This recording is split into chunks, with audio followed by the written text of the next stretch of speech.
Which brings us to our next component and the final layer, and that's going to be the sub bass. And as a general rule of thumb, when you're making heavy dubstep, you're going to want to separate your sub basses from your drop synths.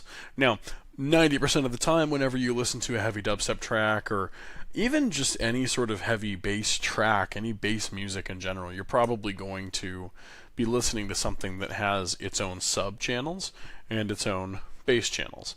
This is perfectly normal, because what you want is good control over what your sub is doing. And sometimes when you're doing extreme synthesis techniques like what we've done in the last two layers, you're not going to get a clean sub signal, and it's going to get muddied up with everything else. Especially when you're doing things like stacking overdrive signals, you're going to ruin your sub signal. So it's best to just get rid of it, like we did with FabFilter Pro Q4.